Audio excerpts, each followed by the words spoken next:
Good evening, everybody. It's Cutler here on the Let's Talk to Cutler program on the Let's Talk to Cutler broadcast. Today is February the 18th, 2021.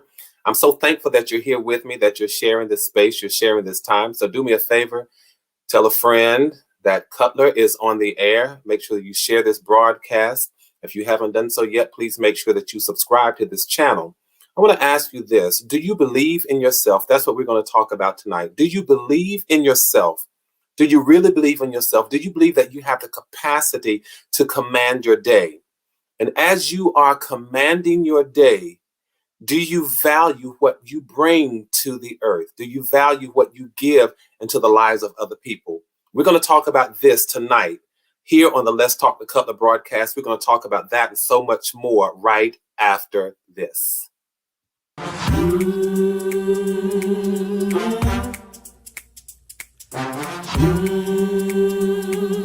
Let's talk to God.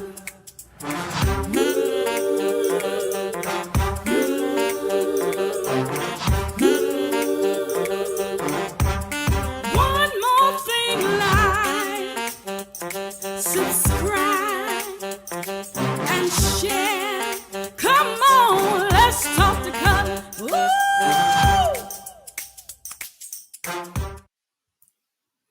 Well, I'm so glad to see you here. I'm back, and I'm so thankful that you're spending this time with me, that you're sharing this time.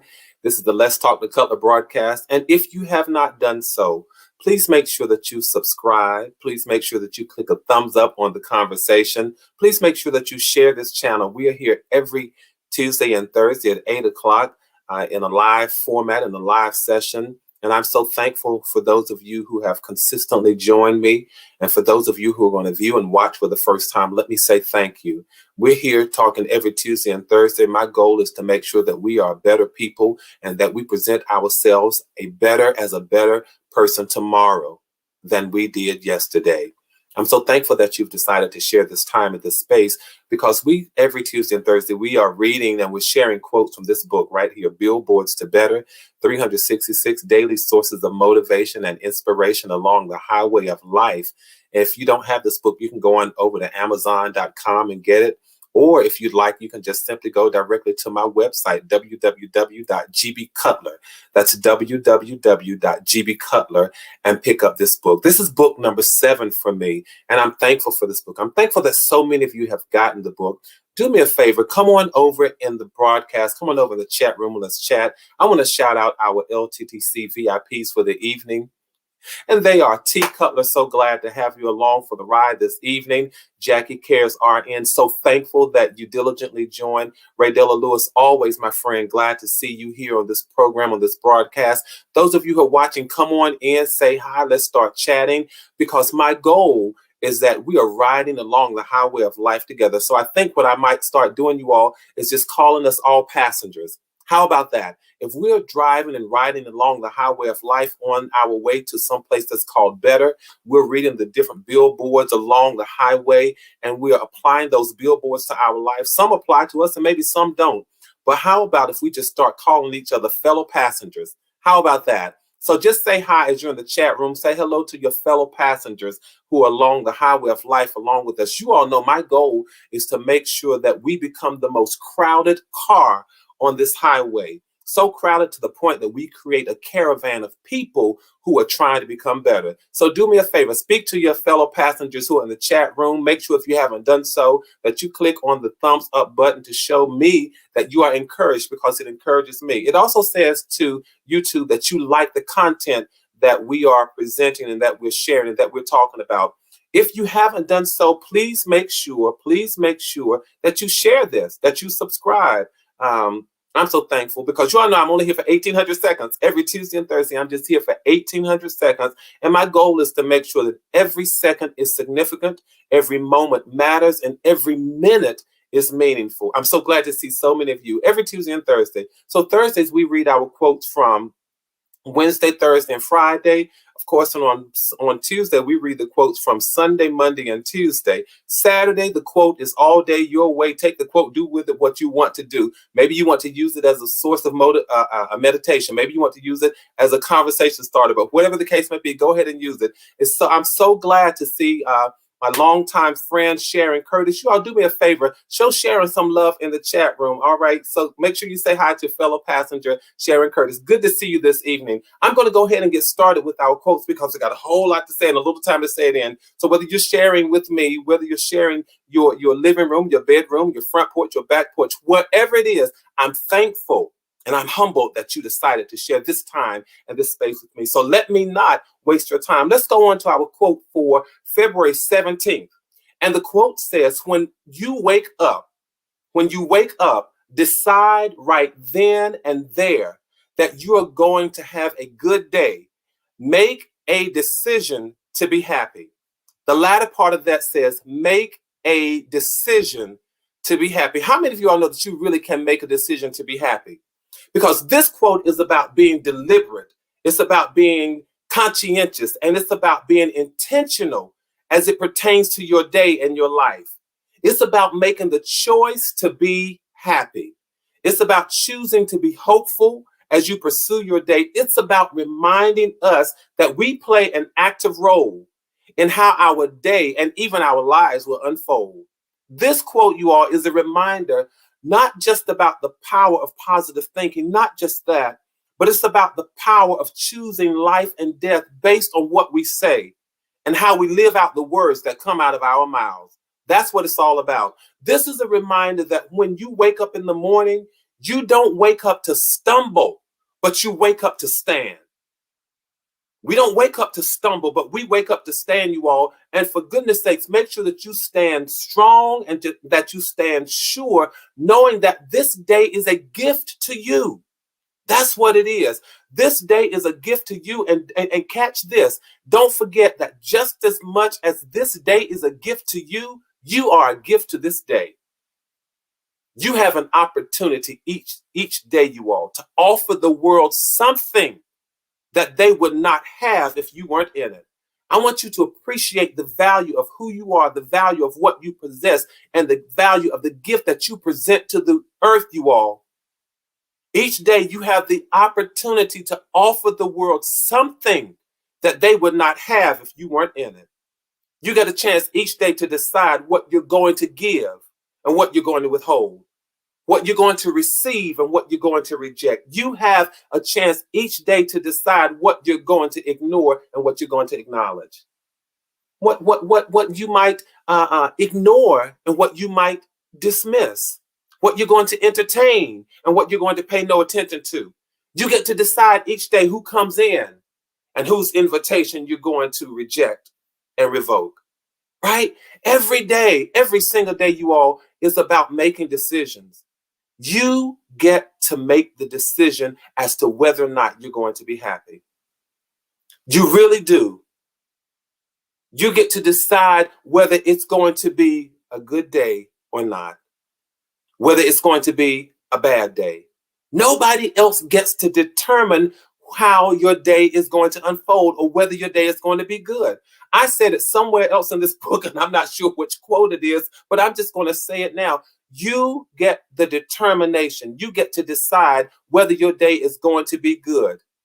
No one, here's what I said, no one gets to ruin your day except for the one who runs your day. Now, that's a quote that energizes me every single day. Nobody gets to ruin my day except for the one who runs my day. And other than God, nobody runs my day except me. And it is the same way with you. Nobody gets to ruin your day except for the one who runs your day. So every day you get to choose life, and you get to choose joy, and you get to choose peace, and you get to choose hope, and you get to choose happiness. No, we don't know. We don't know what each day will hold, but we get to choose how we respond to everything that the day will bring. And so I'm not disillusioned, you all. I am not so disillusioned as to think that every day is filled with warm thoughts and laughter and sunshine. Absolutely not. As a matter of fact, if I may be honest, most of my recent days have been filled with news about friends and family members and loved ones who are suffering with illnesses. This is just the reality of my most recent days, and I'm sharing this with you all. My days have been filled with news about friends and family members and loved ones who are suffering with illnesses. and about those who have died. And if I can be honest, the news is startling and it's overwhelming. But in the midst of it all, you all, I still choose to count my blessings.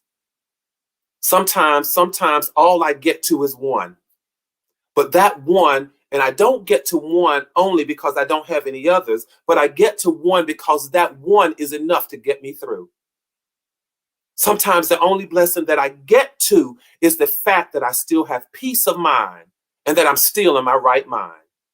Sometimes the only blessing that I get to, the only one that I get to count is the hope that I have in my heart, that my heart will still mend.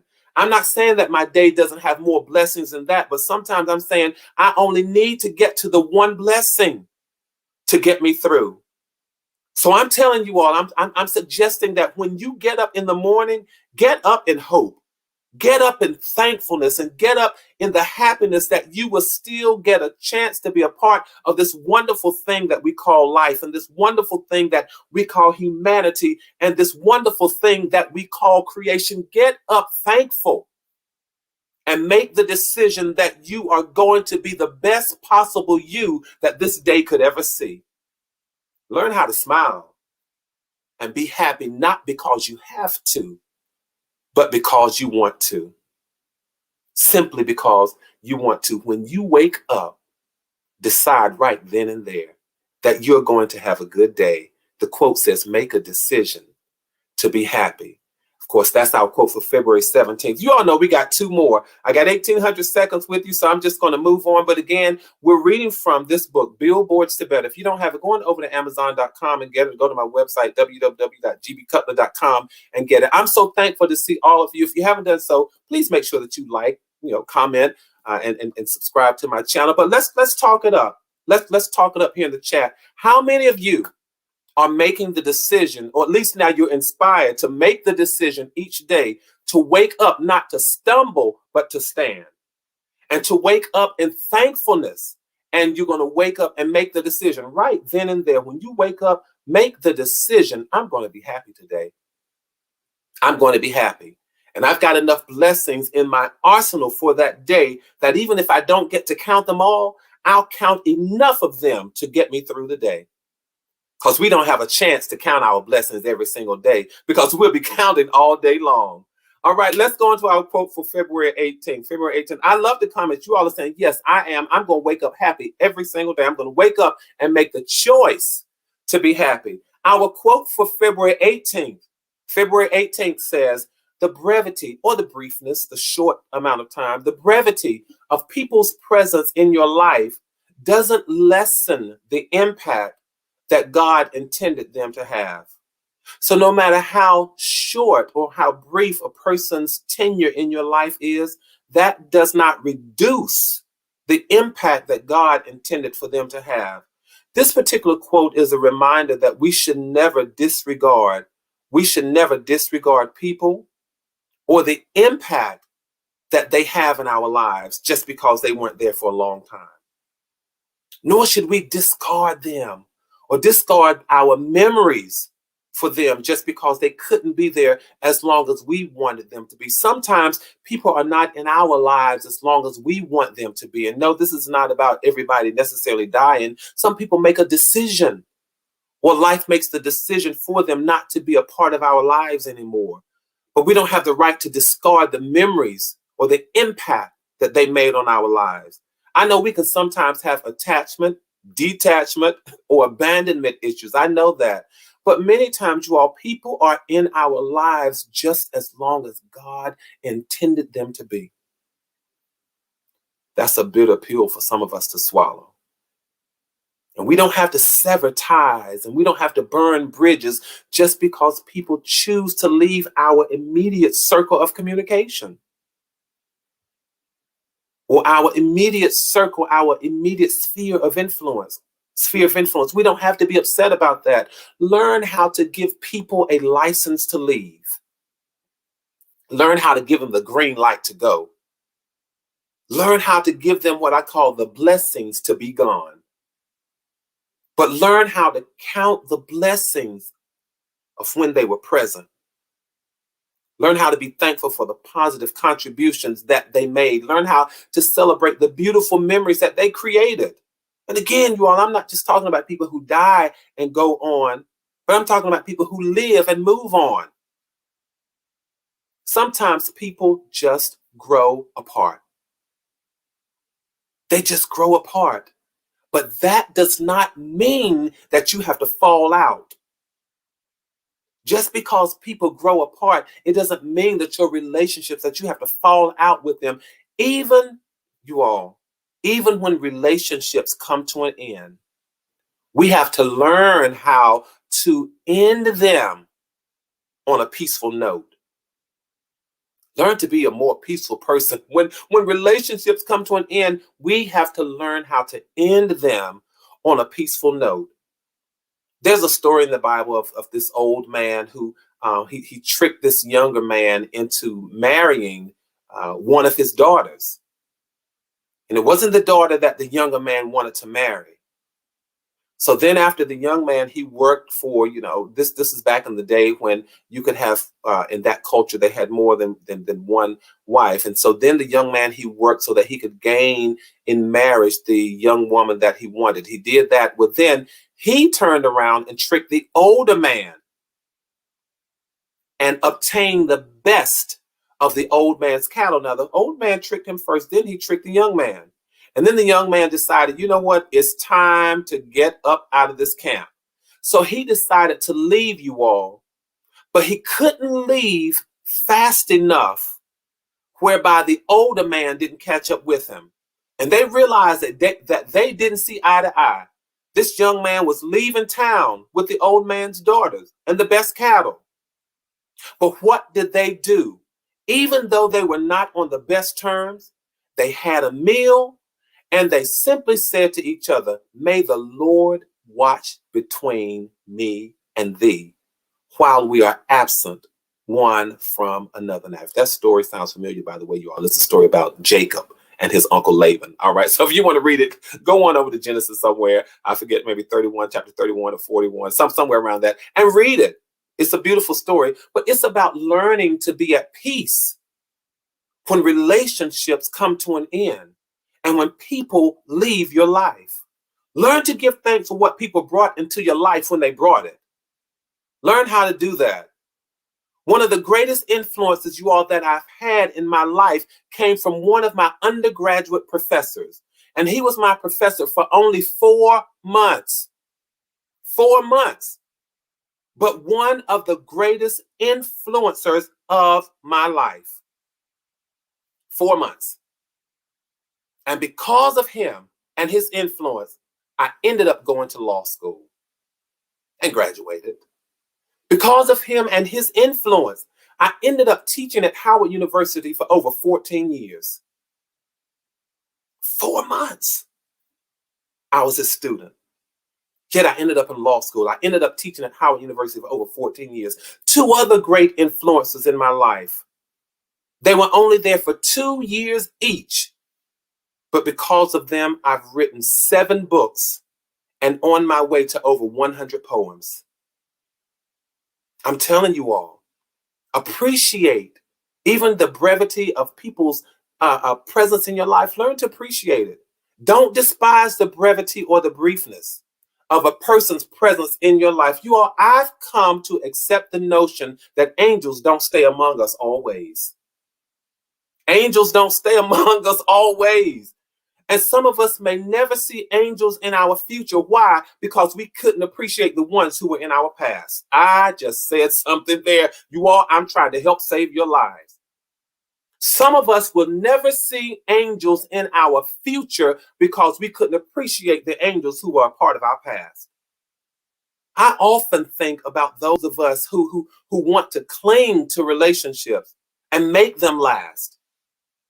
I think about preachers and speakers and evangelists who will pass through our lives only for a fleeting moment.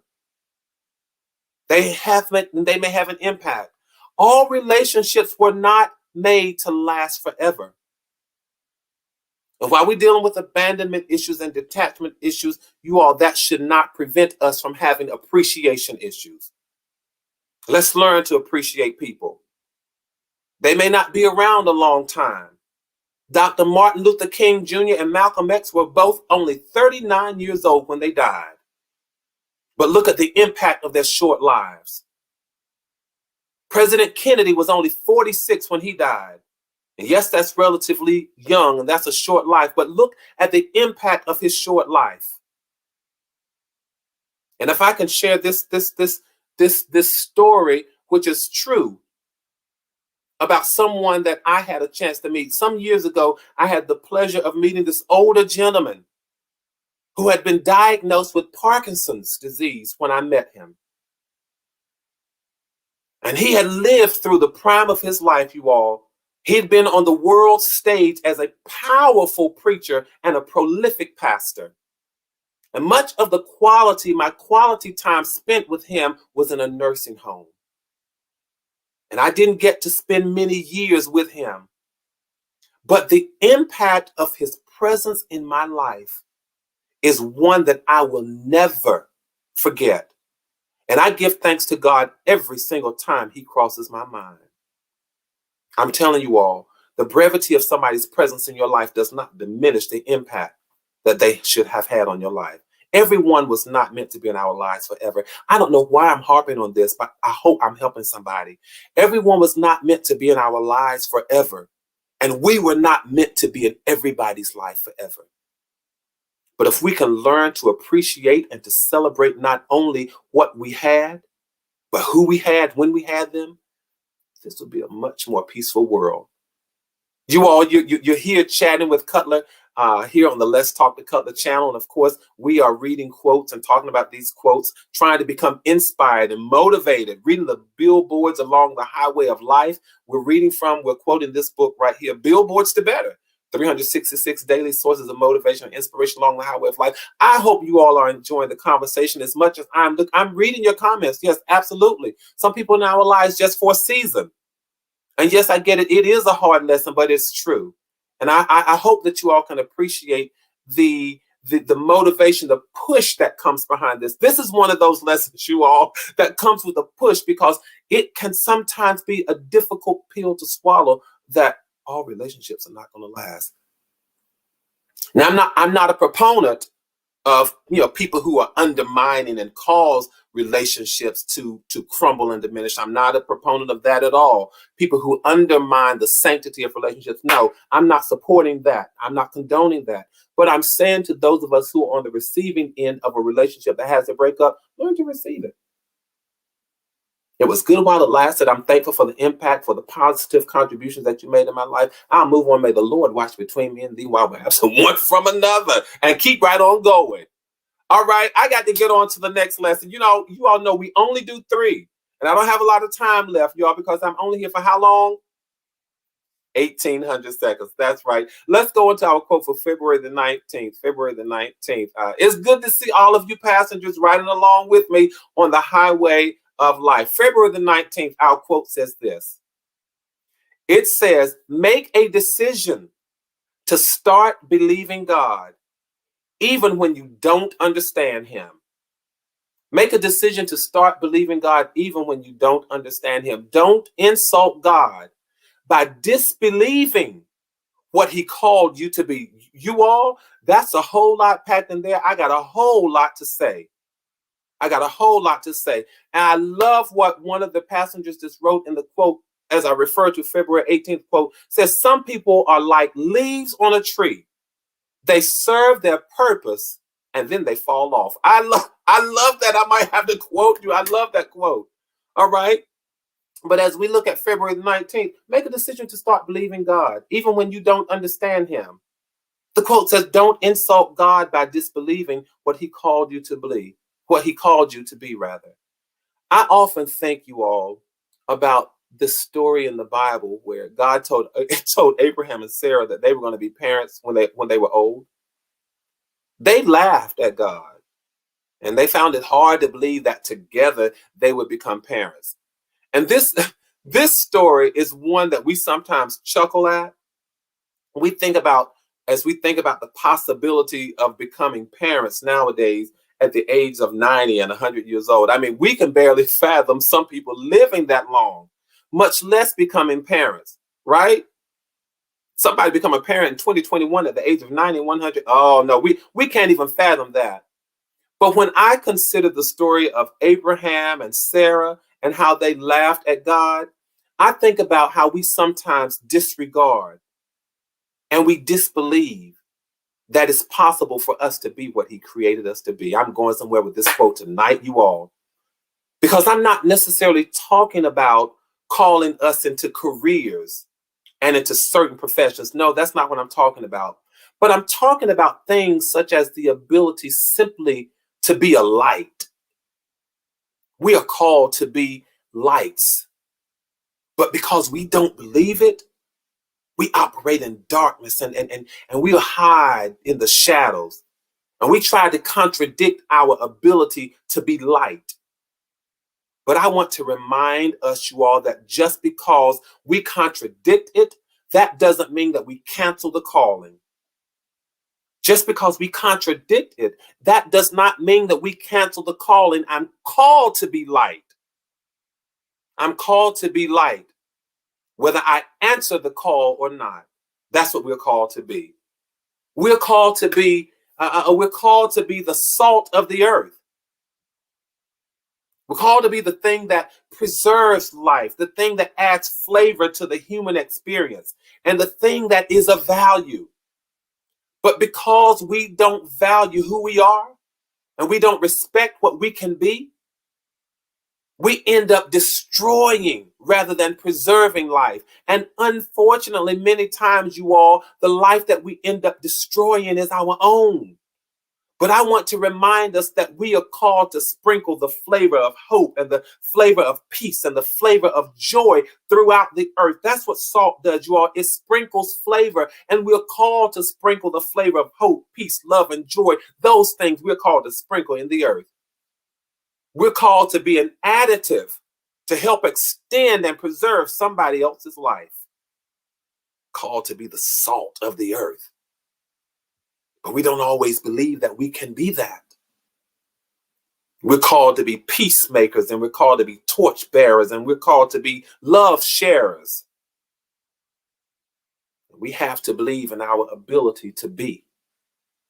We've got to believe in our ability to be. One of the reasons we don't believe in other people is because we have not learned to believe in ourselves. Ooh, that resonates with me, you all. One of the reasons we don't believe in other people is because we have not learned to believe in ourselves. We don't believe anybody else can live right because we don't believe that we can live right. We don't believe that anybody else can be honest because we don't believe that we can be honest. Y'all. We don't.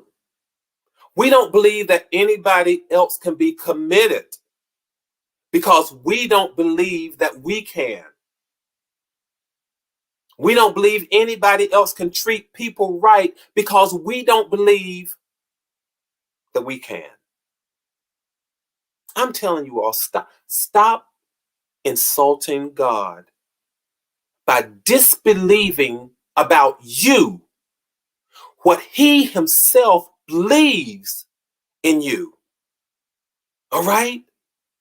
Stop insulting God by disbelieving about you what he himself believes in you. Yes, we are called to add to somebody's life, seasonings for others. I've learned, you all, I have learned to believe that I can be. I've learned to believe that I can have. Be and have what? I can be everything that God called me to be. I can have everything that he says I can have. I can go everywhere he says I can go. I can obtain whatever he says I can obtain. I've learned to stop insulting him. And for me, that came with some years. That came with a little bit of wisdom and maturity of the ages, that I can walk in the fullness of who and what I've been called to be. I can do that, especially when it comes to me. So my offering to my fellow passengers tonight, my offering to you, my friends, and my fellow passengers who are traveling along the highway of life with me, is to believe in yourself. My offering to you is to believe in yourself and to believe in what God believes about you. Thank you all for sharing this past 1,800 seconds with me here on the Let's Talk the Cutler broadcast. I want to end by sharing a poem. I haven't done that. I don't think I've done that for a couple of broadcasts. So I want to share a poem from one of my books. This is my second book. I want to share this poem, and it's called Simply Put. One of the poems that I wrote several years ago. Simply put, I think that I think best when I don't think at all. It's like walking is for me, some who walk naturally tall. I do what I do best when I'm doing it on my own. It's like living is for those who've learned how to live all alone. I am where I am now, in spite of all the rest. And I'll get to where I'm going because I'm giving life my very best. I want to thank you all for sharing this space and this time with me and fellow passengers on the highway of life. I know I've only spent the 1,800 seconds with you already, but do me a favor. I see J125716. Looks like it's your first time here. My fellow passengers, do a shout out, a quick shout out to our friend and fellow passenger J125716. We thank you so much for joining us this evening. You all, if you haven't done so already, do a thumbs up on the conversation, subscribe, and after you subscribe, do me a favor and click on that little bell. The little bell lets you know whenever I'm broadcasting live or whenever I've uploaded new content. I'm here every Thursday, every Friday at 8 o'clock. And as I always say, let's do what we do, y'all. Let's continue building community, maintaining connectivity, keep your heads up, keep your hopes up. And until we meet again here at 8 o'clock next Tuesday, stay safe and stay sane. From my heart to yours, much love. Thank you for sharing this past 1,800 seconds. Good night.